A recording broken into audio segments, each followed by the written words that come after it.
On the morning of last Monday, we have faced two strong earthquakes in the area of Middle East, just at the borders of Turkey and Syria, in a place that we know that quite big faults exist. It's the so-called East Anatolian Fault, which is a big fracture on the Earth's surface, which brings in contact two relatively small lithospheric plates.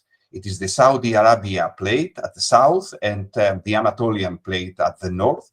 And actually along this fault, the Arabian plate moves towards the north, which means that it forces the Anatolian plate to move towards the west. It is an area with high seismic activity and with very strong earthquakes that have happened in the past with similar magnitudes. What was quite strange and quite unique in this case is that soon after, several hours after the big shock, we had a similarly quite strong earthquake at the 7.5 Richter scale, which is more or less unusual for such situations. And we've seen, all of us, in our monitors and the screens, how destructive was this earthquake, and we continue to count thousands of victims, and most probably these numbers will increase more in the future as the days are passing, and because those people are facing also quite extreme weather conditions. Such earthquakes, as we know from the past, may activate other faults to move and cause some earthquakes. And what we are expecting is that probably in the relative area of this Middle East, some other earthquake might appear. We cannot correlate or relate other earthquakes which might happen or happening now at the center of Mediterranean or in Greece, in Italy, with those big earthquakes, because these areas are quite far away.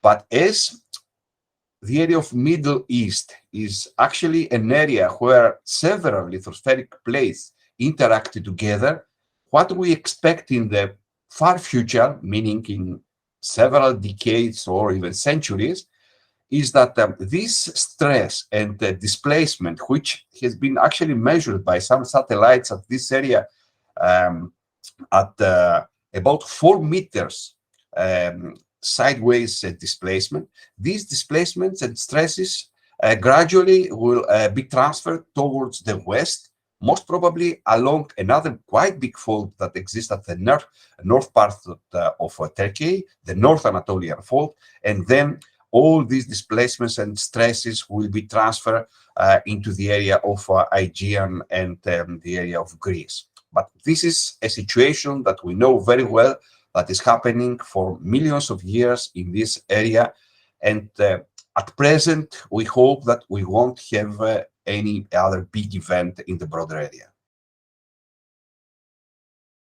We do not have any other information that we could possibly relate with some future earthquake. We hope that there's no other fault in the nearby area which is, let's say, just at the limit to break and cause the earthquake, because this is the problem. The faults needs several quite a large period to charge with energy and then break again to cause the earthquake, which actually happened in the area of the second earthquake, that it was just at the limit, and this stress and displacement of the first earthquake reactivated the second one. There are other big faults in that particular area, quite north and northeast, but nobody knows in which exactly condition they are.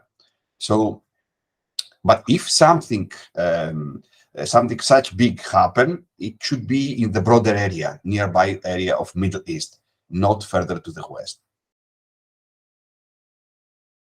Actually, we didn't have any serious tsunami problem there. There was some, okay, there were some minor events that we've seen, but these are related more or less with the land displacement, because normally tsunamis and also landslides, because definitely this earthquake triggered some submarine landslides, and we know that submarine landslides can cause small tsunamis, which was probably the reason that we face some tsunamis in this area.